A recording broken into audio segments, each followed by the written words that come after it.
அஸ்ஸலாமு அலைக்கும் வரஹ்மத்துல்லாஹி வபரகாத்துஹு. அன்பார்ந்த இஸ்லாமிய சகோதரி சகோதரிகளே, அல்ஹம்துலில்லாஹ் ஜில்ஹிஜ்ஜாவுடைய மாதம் பிறந்தாச்சு. இன்றைக்கி எங்கள் பிரகாரம் 7ஆம் தேதி, சவுதியில் 8ஆம் தேதி இருக்குது இன்றைக்கி. இது ஜில்ஹிஜ்ஜா மாதம் இஸ்லாமிய கேலண்டருடைய கடைசி மாதம். இது முடிஞ்ச பிறகு முஹர்ரம் மாதம் வரும். 1442வது ஹிஜ்ரி வருஷம் ஆரம்பிக்க போகிறோம்.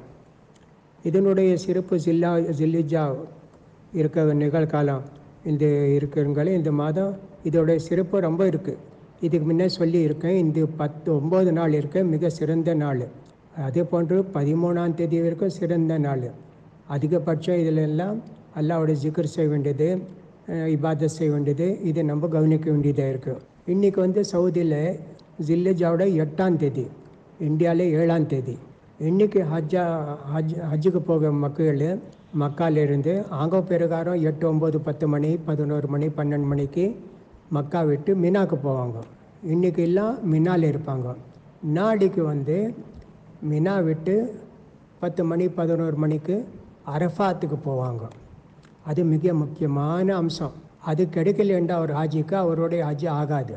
அரஃபாவுடைய நாள் இது மிக சிறந்த நாள். ஷைத்தானுக்கு மிக கஷ்டம் இந்த நாளை வச்சு தான். வருஷத்துல எல்லாம் இத்தனை பேர் கூடுறாங்களே, அல்லாஹ்கிட்ட பாவ மன்னிப்பு கேட்குறாங்களே, தலையில் மண்ணெல்லாம் கொட்டிக்கிறான். அவ்வளோ வருத்தம் படுறான். பட வேண்டித்தான் அவன் ஷைத்தான். இதனுடைய சிறப்பு ரொம்ப இருக்குது. அரஃபாவுடைய நாள் பெருமானார் ஸல்லல்லாஹு அலைஹி வஸல்லம் கூறுகிறார்கள், யார் ஒருவர் அரஃபாவுடைய நோன்பு வைக்கிறாரோ அல்லாஹ் தஆலா அவருடைய 2 வருஷம் சின்ன சின்ன பாவத்தெல்லாம் மன்னித்து விடுவான் அப்படின்னு சொல்லி பெருமானார் ஸல்லல்லாஹு அலைஹி வஸல்லம் கூறியிருக்காங்க. அதனால் முயற்சி செஞ்சு நாளைக்கு வியாழக்கிழமை நோன்பு வைக்க வேண்டியது. அரஃபா அன்னைக்கு அரஃபாவில் இருக்கக்கூடிய ஹாஜி நோன்பு வைக்க மாட்டாங்க. ஆனால் நம்ம எல்லாம் வைப்போம். நோன்பு எங்கள் பிரகாரம் 9ஆம் தேதி ஜும்மாவுக்கு வருது, வெள்ளிக்கிழமை வருது. அப்போ எந்த நாளை நம்ம நோன்பு வைக்கணும்? நாளைக்கு வச்சா அரஃபாவுடைய நோன்பு, நாள் கழிச்சு வெள்ளிக்கிழமை வச்சா அது 9ஆம் தேதி நோன்பு. அது அரஃபா நோன்பு சொல்ல முடியாது. வெள்ளிக்கிழமை வச்சா அரஃபா முடிஞ்சு போச்சுங்களேன். ஆனால் 9 ஜில்ஹிஜ்ஜா. அதனால் நான் என்ன சொல்கிறேன், நாளைக்கு அரஃபா அன்றைக்கி நம்ம 8ஆம் தேதி தான் எங்களுக்கு இருந்தாலும் கூட அரஃபாவுடைய நோன்பு அது நம்ம வைக்க வேண்டியது. நான் என்ன சொல்கிறேன்னு சொன்னால், என்றைக்கு சவுதியாவில் அரஃபா இருக்கோ அன்றைக்கி தான் நம்ம அரஃபாவுடைய நோன்பு வைக்கணும். ஏன்டா ஹதீஸில் அரஃபாவுடைய நோன்பு சொல்லி வார்த்தை வந்திருக்கு, பாக்கி எதில் அந்த மாதிரி வரல. அதனால் அரஃபாவுக்கு மட்டும் என்னுடைய கருத்து இது. பாக்கி எல்லாம் பெருநாள் இருக்குது, ரம்ஜான் இருக்குது, அதுக்கெல்லாம் இங்கே உலமா எப்படி ஒரு ஃபத்வா கொடுக்குறாங்களோ நம்ம பார்த்தோம் பார்க்கலன்னு சொல்லி அது பிறகாக தான் இது வரைக்கும் நம்ம செயல்பட்டு கொண்டு இருக்கிறோம். அது கவனிக்க வேண்டியது இருக்குது. யாருக்கு அங்கே மனசுக்கு திருப்தியாக இருக்கும் அங்கே வைக்கிட்டோம் 8க்கு. இல்லை அவங்களுக்கு மனசுக்கு திருப்தி இல்லைன்னு சொன்னால் அப்படியே வைக்கிட்டோம், 9க்கு வைக்கிட்டோம், வெள்ளிக்கிழமை வைக்கணும், பரவாயில்ல, ஒன்றும் தவறில்லை. இன்ஷா அல்லாஹ் இது ஒரு நஃபில் இபாதத்து. இதில் நம்ம அவ்வளோ கருத்து வேறுபாடு இருந்தாலும் கூட அவ்வளோ நம்ம மாறுபடக்கூடாது இன்ஷா அல்லாஹ். இது அரஃபா நாள் வருதுங்களே, அதாவது எங்கள் பிரகாரம் வெள்ளிக்கிழமை அரஃபா. ஆனால் அரஃபா இல்லை, அது 9ஆம் தேதி தான். இருந்தாலும் நம்ம அரஃபா நான் சொல்லலாம். அன்றைக்கி தக்பீர் ஆரம்பிக்கிறாங்க. ஃபர்ஜ் தொழுகை முடிஞ்ச உடனே அல்லாஹ் அக்பர் அல்லாஹ் அக்பர் லா இலாஹ இல்லல்லாஹ் அல்லாஹ் அக்பர் அல்லாஹ் அக்பர் வலில்லாஹில் ஹம்து உடனே ஓதுறாங்க. குறைந்தபட்சம் ஒரு தடவை அல்லது 2-3 தடவை ஓதுறாங்க. இமாம் சாப் ஓதுவார். அதுக்கு பேர் எல்லாம் மக்கள் மஸ்ஜிதில் பள்ளிவாசலில் இருக்காங்களே கூட எல்லாம் ஓதுவாங்க. இது ஒரு பெரிய பிதத்து. இது சஹாபா காலத்தில் இருந்தது கிடையாது. பெருமானார் ஸல்லல்லாஹு அலைஹி வஸல்லம் இந்த மாதிரி ஓதலை. ஆனால் சஹாபா இந்த தொழுகைக்கு பிறகு, ஃபர்ஜ் தொழுகைக்கு பிறகு தக்பீர் சொல்லியிருக்காங்க, ஓதியிருக்காங்க, ஓதலாம். ஆனால் நீங்கள் என்ன செய்றீங்க, லாஸ்ட் ஜிக்ர் விட்டுட்டு உடனே ஆரம்பிக்கிறீங்க. வேண்டாங்க, தொழுகைக்கு பிறகு தக்பீர் கூட ஓதுங்க, அதுக்கு பிறகு ஜிக்ர் செஞ்சு அப்போ தக்பீர் ஓதுங்க, பரவாயில்லையே. ஆனால் இந்த கூட்டு குர்பானி மாதிரி கூட்டு ஜிக்ர் செய்கிறாங்களே, இதெல்லாம் ஷரியத்தில் கிடையாது, அது செய்யக்கூடாது, இது தவறு, இது நம்ம கவனிக்க வேண்டியதாக இருக்குது. அப்போ வந்து நான் சொல்லியிருக்கேன், அந்த தக்பீர் எப்போவுமே ஓதலாம். இந்த 9 நாள் வந்து நம்ம வந்து எப்போவுமே ஓதிட்டு இருக்கிறோம். பாக்கி இந்த 4 நாள் இருக்க 10, 11, 12, 13 மகரீப் தொழுகை மகரீப் சூரியன் மறையிற வரைக்கும் அது ஓதுறீங்களே, அந்த நேரத்தில் நீங்கள் தொழுகைக்கு பிறகு தக்பீர் கூறிக்கலாம். சாப்பிடக்கூடிய மகிழ்ச்சியாக உண்ணக்கூடிய நாள், அல்லாஹ்வுடைய ஜிக்ரு செய்யக்கூடிய நாள்னு சொல்லி பெருமானார் ஸல்லல்லாஹு அலைஹி வஸல்லம் கூறியிருக்கிறாங்க. அதனால் இது நம்ம கவனிக்க வேண்டியதாக இருக்குது. பெருநாளுடைய தொழுகை இது வந்து சுன்னத்தே முஅக்கதா, ஏன்னா கட்டாயமாக தொழணும். பெருமானார் ஸல்லல்லாஹு அலைஹி எப்போ தொழுவாங்க? ரம்ஜான் பெருநாள் தொழுகை சூரியன் உதயமான பிறகு சுமார் ஒரு அரை மணி நேரம் கழித்து அல்லது 20-25 நிமிஷம் கழித்து தொழுவாங்க. ஆனால் இது குர்பானி ஈதுல் அஸாவுடைய தொழுகை 15 நிமிஷம் கழிச்சு. இப்போ உதாரணமாக சென்னையில் 5:45க்கு சூரியன் உதயம் ஆகுது, 6 மணிக்கு தொழுதுக்கணும். பெருமாள் அப்படி தான் தொழுது இருக்கிறாங்க. ஆனால் இந்த காலத்தில் அது முடியாமல் இருக்குது. அதனால் எவ்வளோ சீக்கிரமாக தொழ முடியுமோ தொழுதுக்கலாம். தொழுகையோடைய முறை எப்படி? நியத்தை தான் செய்கிறோமே நம்ம. ஈதோடைய தொழுகை வாயால் ஒன்றும் சொல்லக்கூடாது. அல்லாஹ் உனக்காக ஈது தொழுகை தொழுகிறேன், நீ ஏற்றுக்கொள்வானாக, அதெல்லாம் சொல்லக்கூடாது. ஈத் தொழுகை தொழுகிறோம் அப்படின்னு சொல்லி நம்ம எண்ணெய் இருக்க வேண்டியது உள்ளத்தில். அதுக்கு பிறகு அல்லாஹ் அக்பர் தக்பீர் கட்ட வேண்டியது. அல்லாஹ் அக்பர் தக்பீர் கட்டிய பிறகு 7 முறை அல்லாஹ் அக்பர் ஓத வேண்டியது. 7 முறை அல்லாஹ் அக்பர் அல்லாஹ் அக்பர் அந்த மாதிரி 7 முறை. அதுக்கு பிறகு சனா ஓத வேண்டியது, சூரத்து ஃபாத்தியா ஓத வேண்டியது, மறுசூரா ஏதாச்சும் ஓத வேண்டியது. சப்பி இஸ்மா ரப்பிக்கல் ஆலா. ருக்குக்கு போவோம், சுஜூதுக்கு போவோம். 2 சுஜூது எழுதி நிற்கிறோமே, அப்போ வந்து அல்லாஹ் அக்பர் 5 முறை கொள்ளலாம். முதல் ரக்காத்தில் 7, 2வது ரக்காத்தில் 5 தடவை, எல்லாம் சேர்த்து 12 தக்பீர் ஆச்சு. இதை நம்ம கவனிக்க வேண்டியது இருக்குது. இந்த தக்பீர் கட்டும்போது கையெல்லாம் ஒருத்தணுமா, ஒரு தக்பீர் தக்பீருக்கு எப்படி இருந்தாலும் பரவாயில்ல. கை நீங்கள் விட்டு உயர்த்தி கட்டினாலும் சரி, விட்டாலும் சரி, கட்டி கொண்டே அல்லாஹ் அக்பர் ஓதுனாலும் சரி, அந்த மாதிரி ஒன்றும் விவரம் ஹதீஸில் வரல. ஆனால் இது இருக்குது. சில உலமா என்ன சொல்கிறாங்க, அல்லாஹ் அக்பர் நீங்கள் ஓதுறீங்களே, ஆரம்பிக்கிறவங்களே தொழுகை, உடனே சனா ஓதணும், அதுக்கு பிறகு 7 முறை தக்பீர் ஓதணும். அப்படி கூட உலமா சொல்லியிருக்காங்க. நீங்கள் இது என்னெல்லாம் பயன்படுத்தலாம். இது தொழுகை. நீங்கள் பள்ளிவாசலில் போய் தொழுகிறீங்க ஈத் தொழுகை, ஏண்டா ஈத்துக்காக போக முடியாதுங்களே, அரசாங்க சட்டம் அப்படி இருக்குது. அதனால பள்ளிவாசலுக்கு போகிறீங்களே, அந்த என்னென்ன சட்டம் இருக்குது அதெல்லாம் பின்பற்றி நடுங்க கூடமான வரைக்கும். பள்ளிவாசல் இருந்தால் இமாம் தொலை வைப்பார், அவர் பின்னாடி நீங்கள் தொழுறீங்க. வீட்டில் தொழும்போது யாராச்சும் இமாம் இருந்தால் அங்கே வந்து தொலை வைக்கலாம். தொழுகைக்கு பிறகு குதுபா பயான், சிறிய பயான், ஒரு 5 நிமிஷம் 10 நிமிஷத்தில் ஆடு எப்படி மாடு எப்படி அறுக்கிறது, என்ன செய்கிறது, என்ன துவாவுறது, எப்படி இந்த கறியெல்லாம் சாப்பிட்றது, என்ன ஏதாச்சும் இந்த மாதிரி சில விஷயம் சொல்லி முடிச்சுக்கலாம் சுருக்கமாக. அது நம்ம கவனிக்க வேண்டியது. இது குர்பானி செய்வது கட்டாயமா? யாருக்கு வசதி இருக்காங்க செய்யலாம். இது சுன்னத்து, வாஜிபு கிடையாது குர்பானி. இது வந்து சுன்னத்து. யார் செய்கிறாங்களோ அவங்களுக்கு சவாபு கிடைக்கும், யார் குர்பானி செய்யலையோ அவங்களுக்கு சவாபு கிடைக்காது. சுன்னத்தான், இது தவிர வாஜிபு கிடையாது. ஆனால் சில ஹனஃபி மஸ்ஹப்ல எல்லாம் வாஜிப் சொல்லியிருக்காங்க இந்த குர்பானி செய்வது. ஆனால் ஹதீஸை பார்த்தா இந்த மாதிரி ஒன்றும் இல்லை. யாருக்கு வசதி இருக்காங்க செய்யலாம். சில சாபா வந்து வருஷம் செய்ய மாட்டாங்க, சில தடவை செய்வாங்க. அபூபக்கர் ரஸியல்லாஹு, உமர் ரஸியல்லாஹு தஆலா இன்னும் 2வது வருஷம் செய்ய மாட்டாங்க. இது வாஜிப் இல்லை, அதனால நம்ம இந்த வருஷம் செய்யலை, அது காட்டுறதுக்கு நம்ம இப்படி செஞ்சோன்னு சொல்லி சாபா செஞ்சுருக்காங்க. அதனால இது சுன்னத்து, இது வாஜிபு கிடையாது. இது நம்ம கவனிக்க வேண்டியதாக இருக்குது. குர்பானி, ஒரு வீட்டுக்கு ஒரு குர்பானி, ஒரு வீட்டுக்கு ஒரு குர்பானி, அப்படித்தான் இருக்குது. அபு அய்யூப் ரஸியல்லாஹு தஆலா சாபி கிட்ட ஒருத்தர் கேட்குறாரு, ஏங்க நீங்கள் வந்து பெருமானார் ஸல்லல்லாஹு அலைஹி வஸல்லமுடைய காலத்தில் குர்பானி எப்படி செஞ்சீங்க? ஒரு வீட்டுக்கு ஒரு ஆடை இருப்பாங்க, இப்போ பாருங்க எத்தனை ஆடை இருக்கிறாங்க. அந்த மாதிரி ஆச்சரியப்பட்டு சொன்னார் அவர். அப்போ சுன்னத்து ஒரு வீட்டுக்கு ஒரு குர்பானி தான்.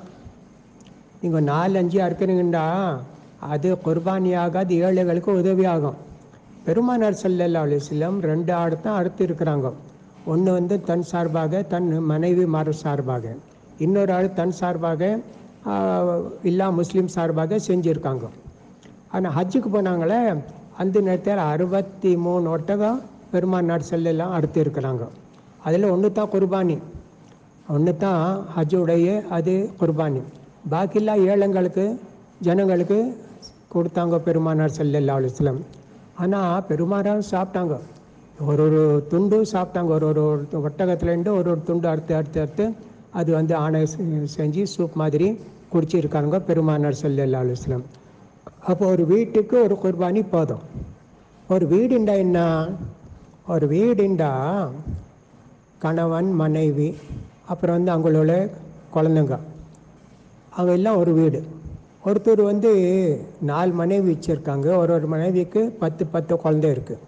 எத்தனை பேர் ஆனாங்க? 45 பேர் ஆனாங்க. 45 பேருக்கு ஒரு ஆடு எடுத்தால் போதும், அல்ஹம்துலில்லாஹ். அல்லது ஒரு மாட்டில் ஒரு பங்கு வாங்கினா போதும், ஒரு ஒட்டகத்தில் ஒரு பங்கு வாங்கினா போதும். இதுதான் முறை, போதும். ஒரு வீடு, ஒரு வீடுக்கு 2வது அர்த்தம் என்ன இருக்குது? தகப்பனார் இருக்கிறாரு, அவருக்கு 4-5 குழந்தை இருக்கிறாங்க. அதில் 2 பேர் 3 பேர் கல்யாணம் செஞ்சுட்டாங்க, அவங்களுக்கு குழந்தை குறை இருக்குது. அதெல்லாம் வீடு ஒன்றும், அடுப்பு ஒன்றும், சாப்பாடு எல்லாம் ஒரே சரியாக சாப்பிட்றாங்க, எல்லாமே கலந்து இருக்கிறாங்க. அது கூட ஒரே வீடு தான். ஆனால் ஒருத்தர் இருக்கிறாரு, அவருடைய மகன் கல்யாணம் செஞ்சு வேறு வீட்டுக்கு போயிட்டார், அது வேறு வீடு ஆயிடுச்சு. அப்போ இவர் ஒரு குர்பானி அவர் ஒரு குர்பானியாக இருப்பார். இது நீங்கள் கவனிச்சிக்க வேண்டியது தான். அதே போன்று ஒருத்தர் இருக்கார், அவருடைய மகன் கல்யாணம் செஞ்சுக்கிட்டாரு, அது வீட்லேயே இருக்கிறாரு. ஆனால் அவரோட அடுப்பு வேறு, இவரோட அடுப்பு வேறு. அவர் ஒரு குர்பானி செய்வார், இவர் ஒரு குர்பானி செய்வார். சுன்னத்துங்க இது, நான் வாஜிப்னு சொல்லலை, செய்கிறாங்க. செய்யல சரி பரவாயில்ல, அல்லாஹ் தஆலா சவாப் கொடுக்க மாட்டான், ஆனால் பாவம் கிடையாது. ஒரு வீடுக்கு அர்த்தம் இப்படித்தான் இருக்குங்க, அது நம்ம கவனிக்க வேண்டியது. என்ன சில பெரிய பெரிய வீடெல்லாம் இருந்துச்சு அந்த காலத்தில், இப்போ இல்லை, அந்த காலத்தில் இருந்துச்சு. 10 குடும்பம் வந்து ஒரே வீட்டில் இருப்பாங்க. ஒரு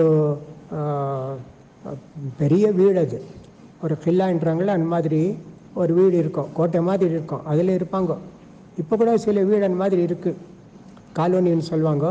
ஒரு ஆளுடைய காலோனி அது. அவங்க மகன் பேத்தன் பேரி பேத்தி எல்லாம் ஒரே இடத்துல இருப்பாங்க, அதெல்லாம் ஒரே வீடு தான். இது நம்ம கவனிக்க வேண்டியது இருக்குது. இந்த நான் சொன்ன ஒரு ஆடு ஒரு வீட்டுக்கு. இப்போ ஒருத்தர் கணவன் மனைவி இருக்கிறாங்க, மனைவி வசதி உள்ளவங்களாக இருக்கிறாங்க, கணவனுக்கு ஒன்றும் கிடையாது. அப்போ மனைவி வந்து குர்பானி கொடுத்தா அவர் சார்பாக, அவர் கணவன் சார்பாக, பிள்ளை குட்டிமார் சார்பாக ஆகிடும். ஆனால் இப்படி முடியாது. அங்கே மனைவி சொன்னாங்க, நான் 2000 ரூபாய் கொடுக்குறேன், நீ 2000 ரூபாய் கொடு, ஒரு மாட்டில் பங்கு வாங்கிக்குவோம். அது குர்பானி ஆகாது. ஒரே ஒரு ஆள் தான், ஒரு பங்குல பங்கு கிடையாது, ஒரு ஆட்டில் பங்கு கிடையாது. அது நம்ம கவனிக்கணும். அருவாசி இப்போ என்ன செய்கிறாங்கன்னா, இந்த கல்யாண விருந்து வலிமா விருந்தில் அப்படி செய்கிறாங்க. கல்யாண பொண்ணு சார்பாக மாப்பிள்ளை சார்பாக அந்த எவ்வளோ செலவாகுதோ சாப்பாட்டுக்கு அதில் அருவாசி பங்கு போட்டுக்கிறாங்களே, அந்த மாதிரி எல்லாம் குர்பானிலே செய்ய முடியாது. அப்படி செய்யலாம். ஒரு பெண்மணி அறுக்கலாமா, ஜிபா செய்யலாமே, ஒன்றும் தவறு இல்லைங்களே. எப்படி மனுஷன் அறுக்கிறான் ஆடு, பொம்பளை கூட அறுக்கலாம், ஒன்றும் தவறு கிடையாது. குர்பானி செய்யக்கூடியவர் சுத்தமாக இருக்கணுமா, உசு செய்யணுமா? இல்லை கிடையாது. ஒழு இல்லாமல் கூட குர்பானி அறுக்கலாம். நீங்கள் அசுத்தமாக இருந்தாலும் குர்பானி, ஜனாபத்தில் இருந்தாலும் ஆடு அறுக்கலாம். அங்கே இந்த மாதுவடாவில் இருக்கிறாங்கண்டா அவங்க கூட அறுக்கலாம். யாருடைய குர்பானி இருக்கோ அவங்க தன் கையால் அதை அறுக்கணும். அது முடியலன்னு சொன்னால் யாராச்சும் சொல்லணும், நீங்கள் அறுத்துடுங்க, நான் நிற்கிறேன் இங்கே, அவர் பார்க்கணும். இதுதாங்க குர்பானி. நீங்கள் இங்கே இருந்து ஒரு குர்பானி செய்ய மாட்டீங்க, ஒரு 40 குர்பானி 20 குர்பானி எடுத்து ஆசாமு அங்கே இங்கே அனுப்பிச்சிட்டிங்களேன்னா அது குர்பானி ஆகாது. உங்கள் வீட்டில் செய்யணும், உங்கள் ஊரில் செய்யணும், உங்கள் ஊர்லேயே உங்கள் வீட்டில் செய்யணும், நீங்கள் இருக்கிற இடத்துல செய்யணும், அந்த மாதிரி செய்யணும். ஒரு மனிதர் இருக்கிறாரு, அவருக்கு 3 மனைவி.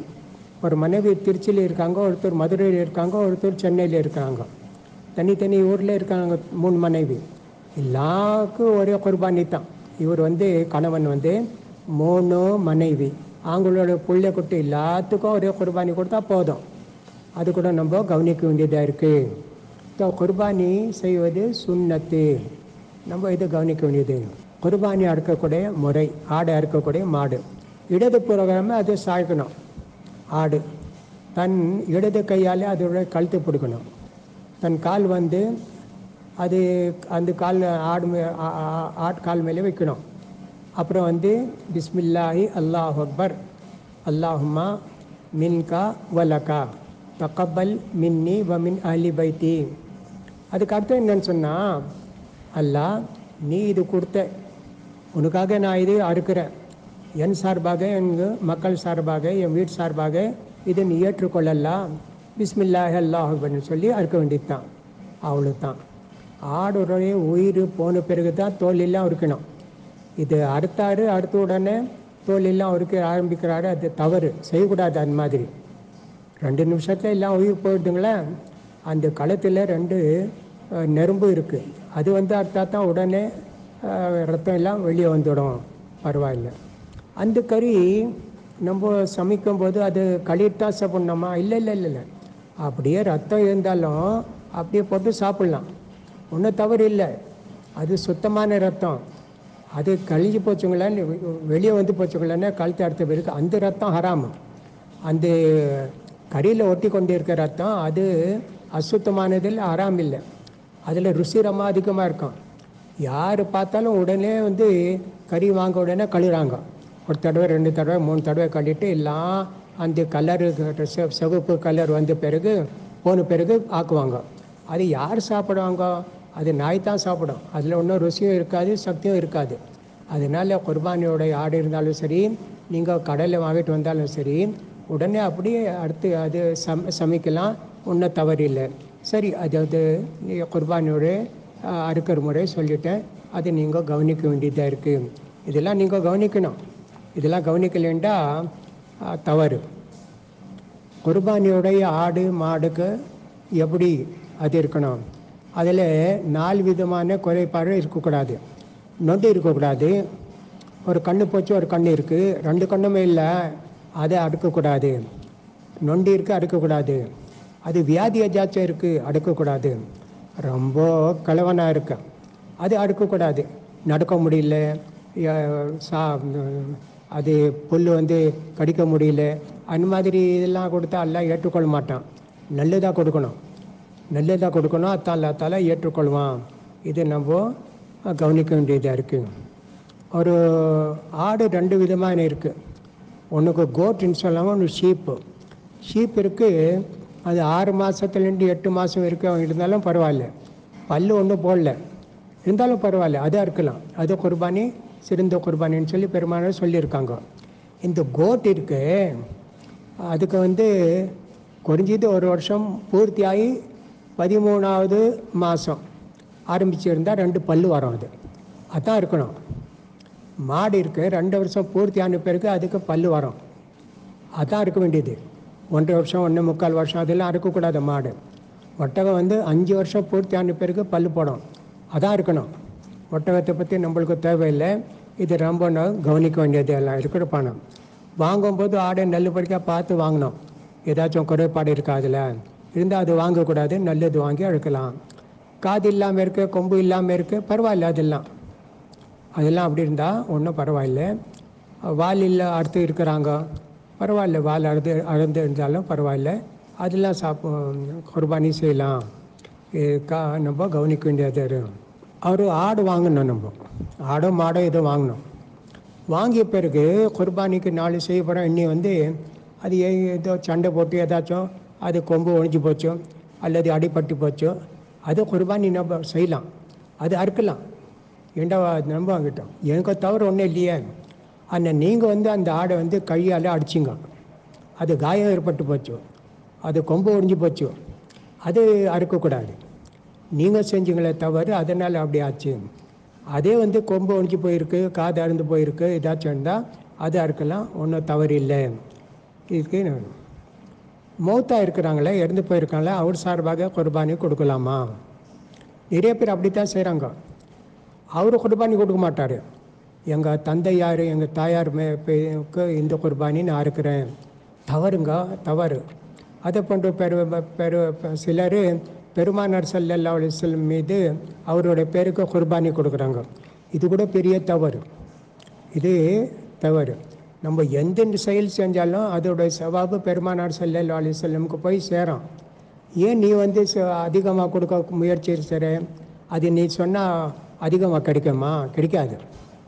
இப்போ மௌத்தா சார்பாக குர்பானி கொடுக்குறாங்களே, அது 3 விஷயம் இருக்குது. ஒன்று இவர் அறுக்கிறதில்ல, மௌத்தாக்கு மட்டும் கொடுக்குறாரு. இது ஒரு பிதத்து, யாரும் இந்த மாதிரி செய்யலை. ரெண்டாவது எப்படின்னு சொன்னால், நீங்கள் அறுக்கிறீங்களே என் சார்பாக, எங்கள் காலமான பிறகு தாயார் தந்தையார் சார்பாக அப்படி சேர்த்து நீங்கள் ஓதுறீங்களன்னா சரி, அது பரவாயில்ல, ஒன்றும் தவறில்லை.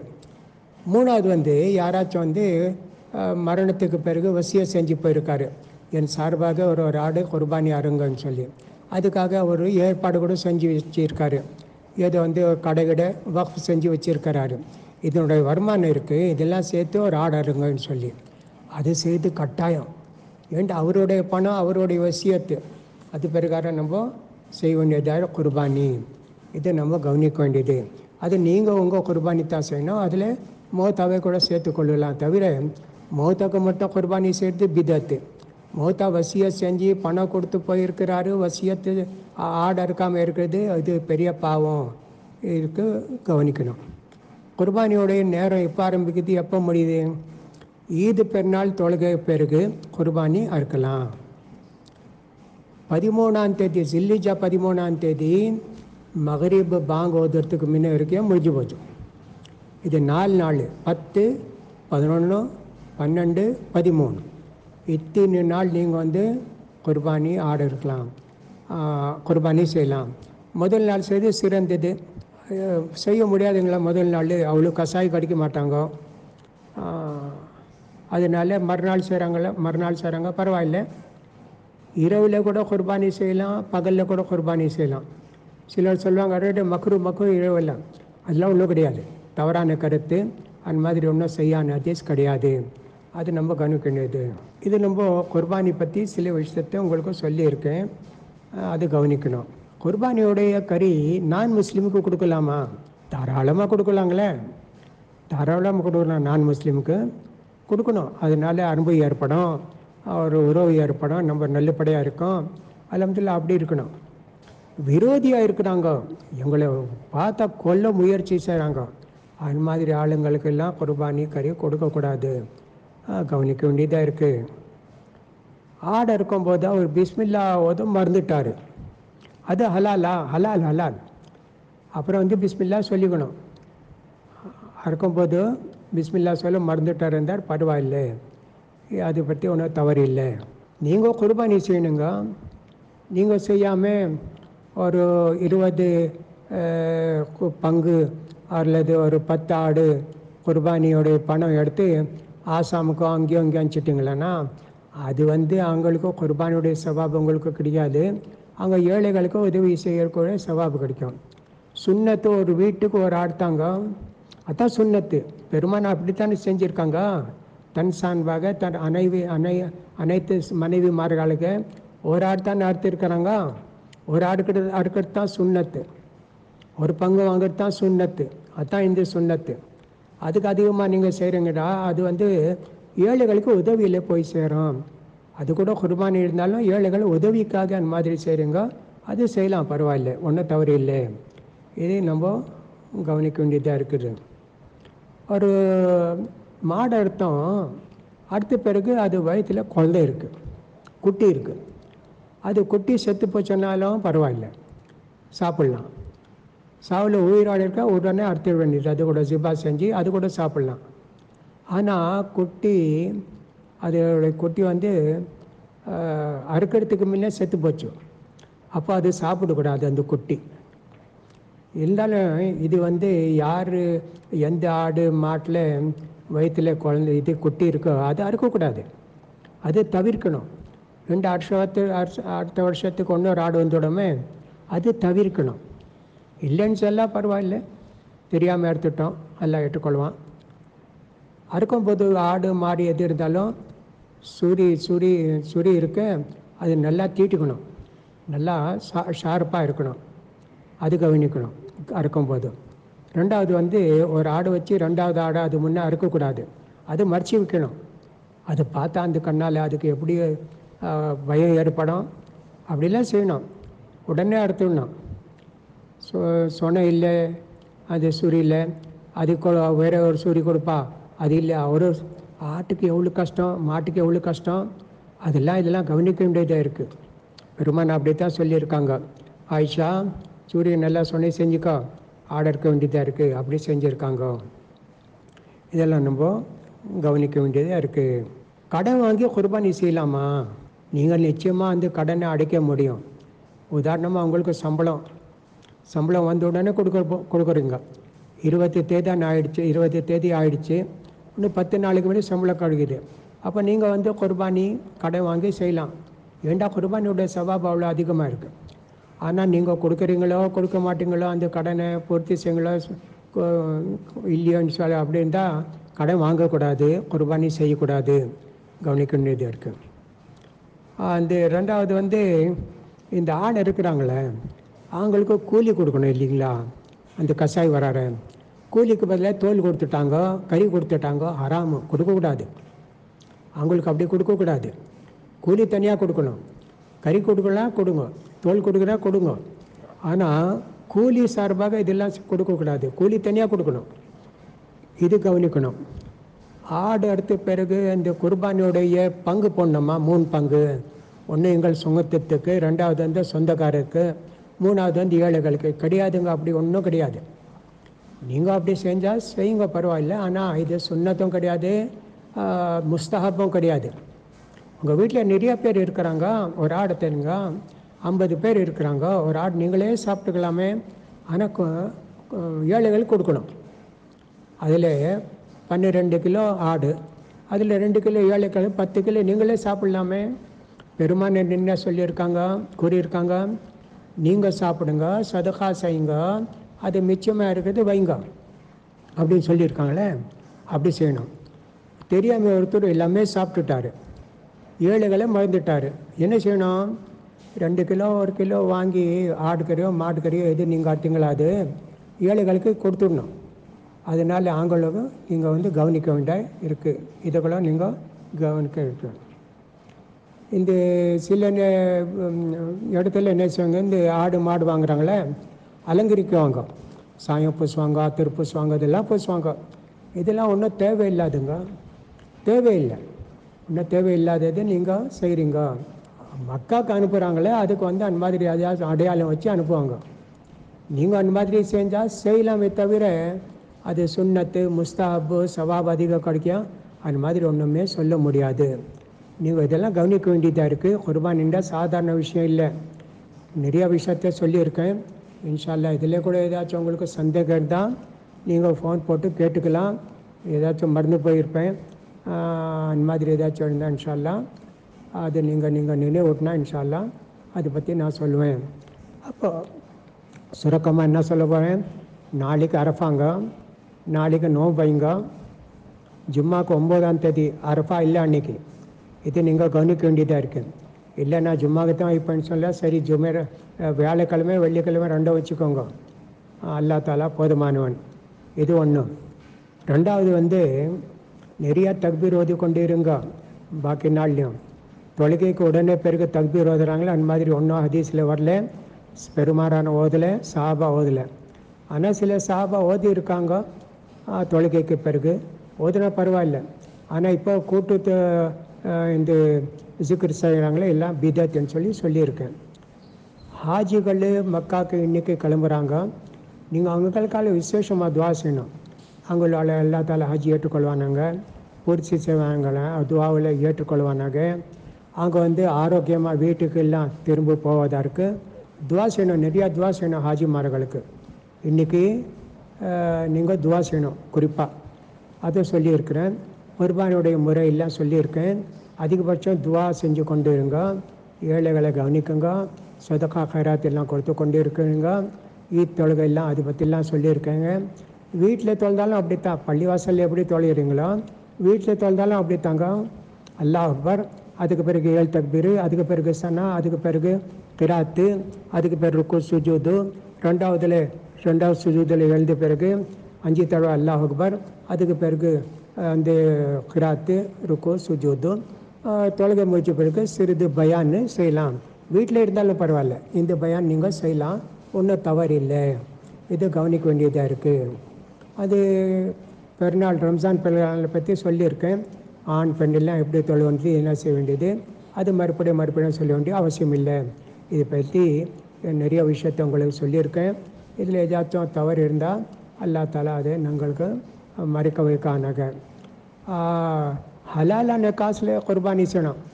ஹராமான வட்டிக்கு பணம் கொடுக்குறது, வட்டிக்கு வாங்குறது, அதில் எல்லாம் நீங்கள் போட்டு குர்பானி செஞ்சால், ஹஜ்ஜு செஞ்சால் அல்லா தாலா அதெல்லாம் ஏற்றுக்கொள்ள மாட்டான். இன்னல்லா தொய்யபுன் லா யக்பலு இல்லா தொய்யபா. அல்லாஹ் சுத்தமானவன், அவனுக்கு கொடுக்கக்கூடியது சுத்தமான இருந்தால் தான் அல்லா தாலா ஏற்றுக்கொள்வான் அப்படின்னு சொல்லி பெருமானார் ஸல்லல்லாஹு அலைஹி வஸல்லம் கூறியிருக்காங்க. இந்த விஷயத்தெல்லாம் சொல்லியிருக்கேன். இன்ஷா அல்லாஹ் ஞாபகம் வைப்பீங்க. இது பிறகு ஏதாச்சும் உங்களுக்கு சந்தேகம் இருந்தால் ஃபோன் போட்டு கேட்கலாம். அல்லாஹ் போதுமானவன். வாஹிரு தாவானா அல்ஹம்துலில்லாஹி ரப்பில் ஆலமீன். வஸ்ஸலாமு அலைக்கும் வரஹ்மத்துல்லாஹி வபரகாத்துஹு.